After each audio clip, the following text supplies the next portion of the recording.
Bueno, se están llevando adelante las investigaciones, no solamente esto va a terminar con en este caso, la detención preventiva de Characayo o de García, que se ha dispuesto por la justicia aquella detención, uno en Palmasola, otro en San Pedro, sino que se están llevando adelante investigaciones también en Santa Cruz a propósito de las actuaciones de estas exautoridades, el tema del saneamiento de tierras, todo lo que dio origen precisamente a esta investigación. Estamos con el comandante nacional de la policía, el coronel Johnny Aguilera, a quien le agradezco mucho por estar con nosotros, a propósito de cuánto se ha avanzado desde las últimas horas, desde que se conoció esta intervención, desde que resultó aprendido Characayo y García. Usted se ha trasladado hasta Santa Cruz. ¿Qué otras pericias más se han estado realizando? Muy buenas noches y bienvenido a Noches sin Tregua. Muy buenas noches. Efectivamente, hoy la justicia ha dispuesto una detención preventiva, es decir, una medida cautelar de carácter real en contra del señor Iper Yasmani García Jecaria, que se tiene que cumplir en San Pedro, en tanto que el señor exministro Characayo está sometido a una medida cautelar de 5 meses de detención preventiva en Palmasola. Este traslado se va a producir el día de mañana y efectivamente las imputaciones que pesan contra estas autoridades es por el uso indebido de influencias, concusión, beneficio de uso del cargo y otros que están vinculados fundamentalmente en la intención de obtener una suma importante de dinero producto de facilitar ciertos trámites, características típicas de delitos vinculados a la corrupción. Se ha hablado de que se ha efectuado una escucha telefónica. Este es un evento absolutamente falso, no se ha empleado ningún mecanismo contrario a la norma, aunque hay algunas legislaciones que califican esto como técnicas especiales de investigación, escuchas telefónicas, seguimientos, vigilancia, etcétera, que son utilizadas de acuerdo a la norma o que podrían ser utilizadas de acuerdo a la norma en delitos de narcotráfico. Pero lo que se ha hecho acá es en verdad una labor de inteligencia proactiva que surge de una investigación que tiene como base la información brindada por varias víctimas de estas ex autoridades que hacían conocer una serie de reuniones de carácter preparatorio en las cuales se exigía estas sumas de dinero.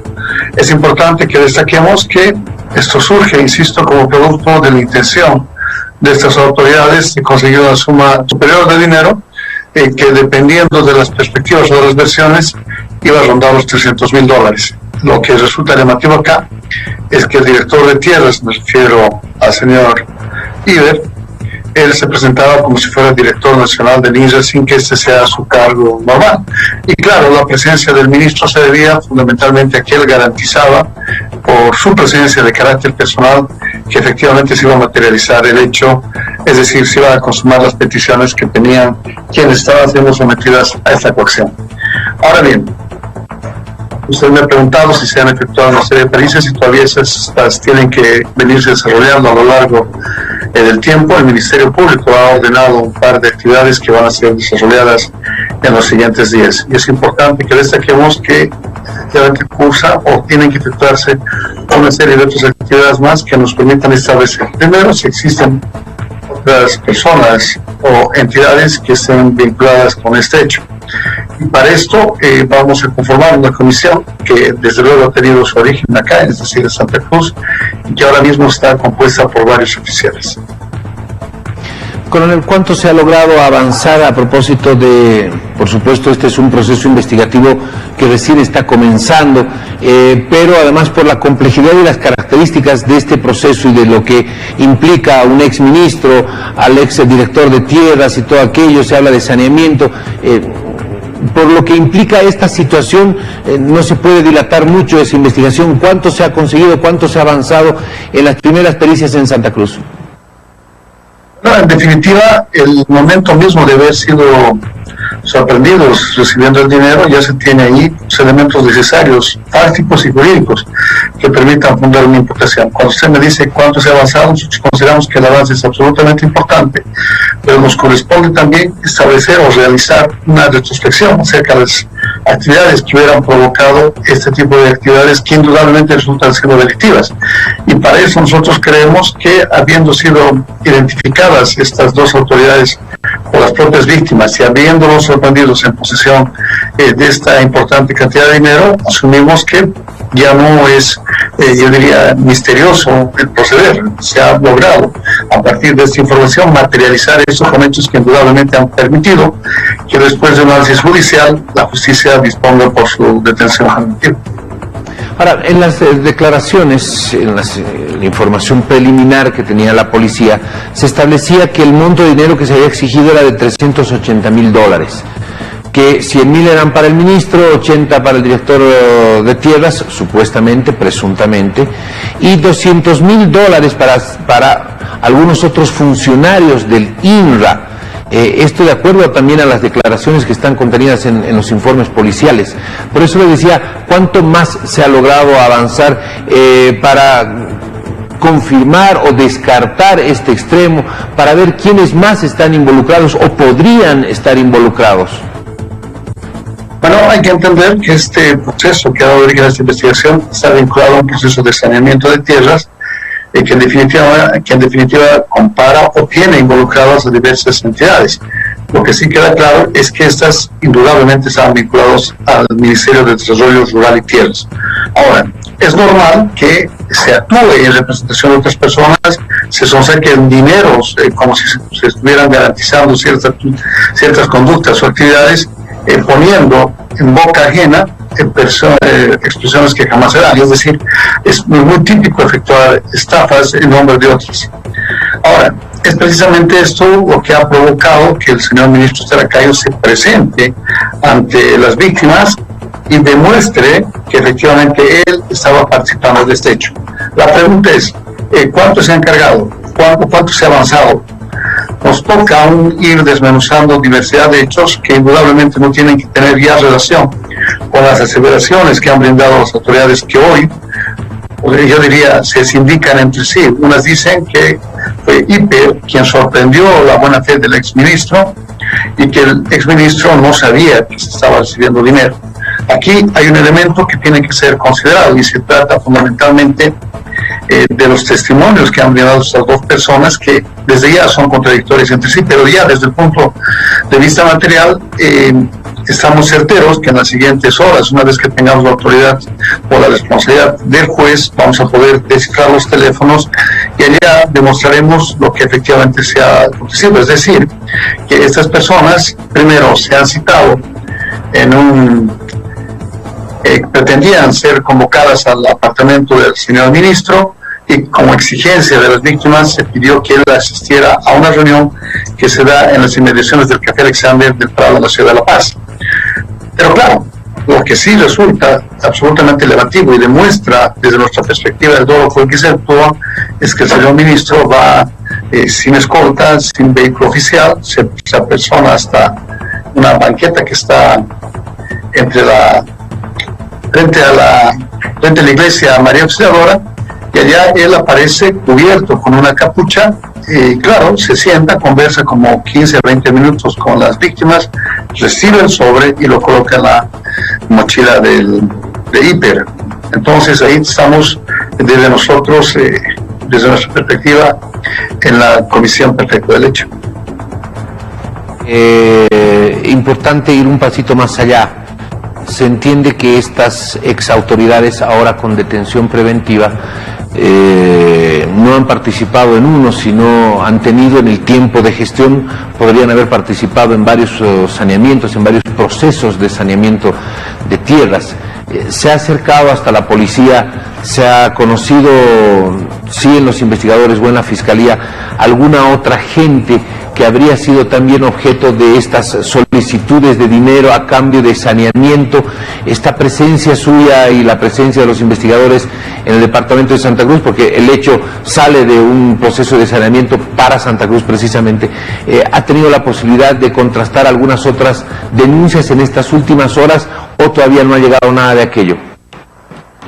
Estamos realizando una diversidad de propiedades y claro, lo que nos tocará en el futuro es conseguir testimonios que indudablemente tienen que contar con un elemento material, y es que nosotros estamos convencidos de que más allá de la presunción de inocencia nos corresponderá como policía boliviana cumplir el mandato que ha hecho el señor presidente y el señor ministro de gobierno, para que en todo caso coadyuvemos en las labores que tiene la justicia y evitemos que estos hechos se den hacia el futuro.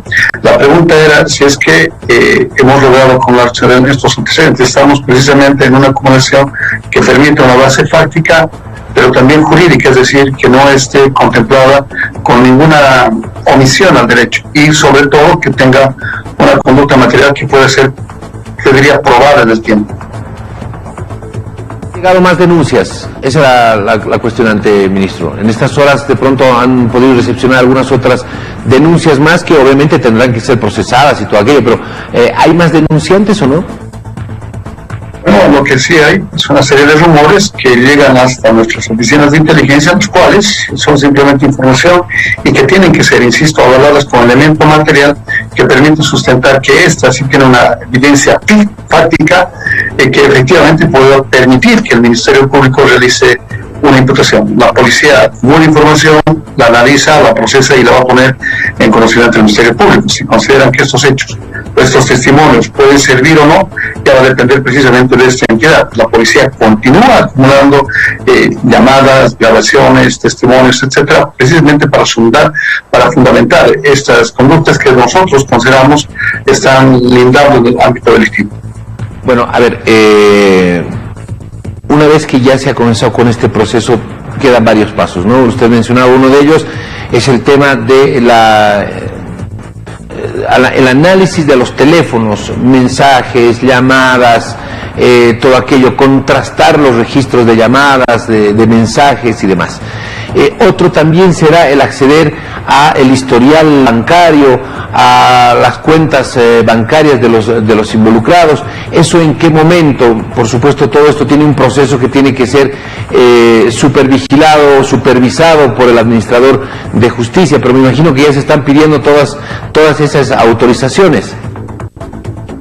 Cierto, y es que sabemos que la última fase de los delitos de corrupción son precisamente los que está mencionado, es decir, la legitimación de ganancias ilícitas, la posibilidad de introducir en el ámbito financiero dineros que hubieran provenido de actividades delictivas.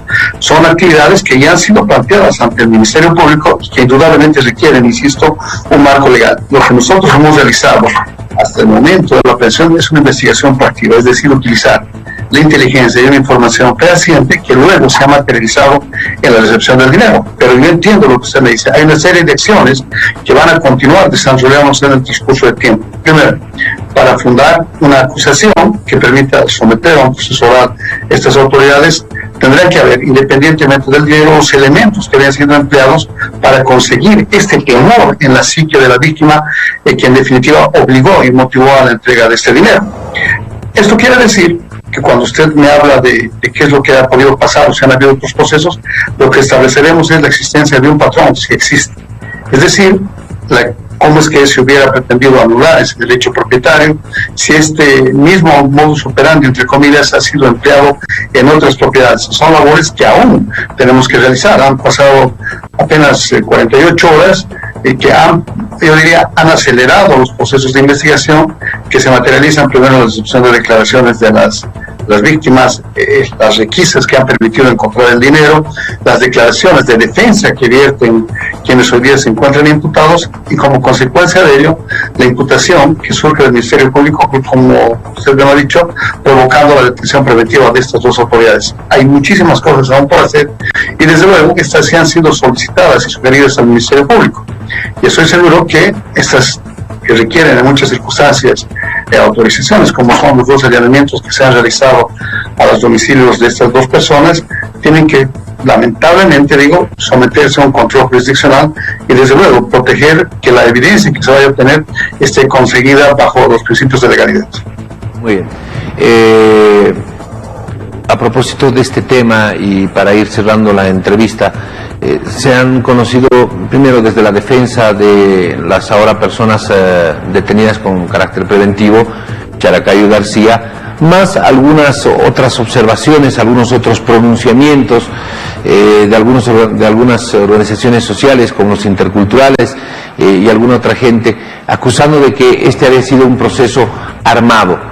De que se había armado este asunto de la entrega del dinero, de la vigilancia y todo aquello. Le pido su criterio, por favor, coronel Aguilera, a propósito de esos cuestionantes que se han conocido especialmente en las últimas horas. En la criminología, el derecho penal califica cuando se ejecuta un hecho a lo que se denomina el iter criminis, la ideación, la deliberación y la resolución. Un proceso mental interno que luego se materializa en actos de ejecución. Esas personas han inducido, están ahí las llamadas que recibió la víctima, que nos refieren que ellos han provocado este acto. Es decir, han dicho, si tú no haces esto, sucede esto otro.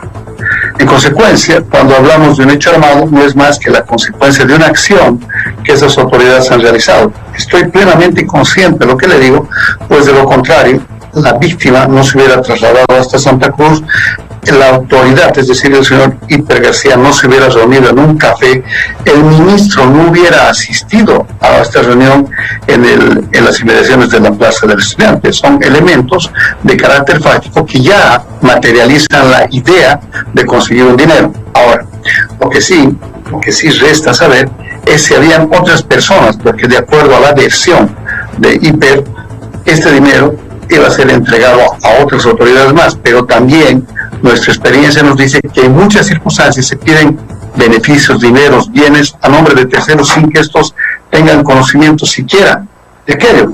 Por ejemplo, permítame un paréntesis, cuando cualquier tramitador entra al Palacio Legislativo a mirar los cuadros de quienes han sido los presidentes de las cámaras de diputados o senadores y sale diciendo, ya está en trámite tu aval, me tienes que entregar tal cantidad de dinero.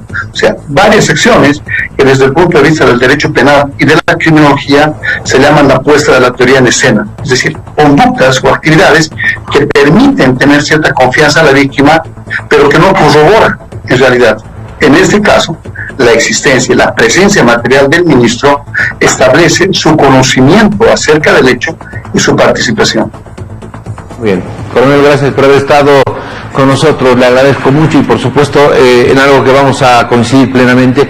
Este es un tema muy complejo, muy amplio, que involucra ir a hacer un procesamiento de información, de auditoría a otros procesos que se podrían tener. Hay mucha información en estos momentos, hay una vorágine de información en realidad por lo fresco de este caso. Bueno, y habrá que ir separando el polvo de la paja. En todo caso estaremos atentos a lo que vaya avanzándose y si de verdad hay otras personas involucradas, cuáles son sus responsabilidades, cuáles eran sus alcances, cuáles eran las posibilidades de influir en un tema tan delicado como es el saneamiento de tierras. Le agradezco mucho.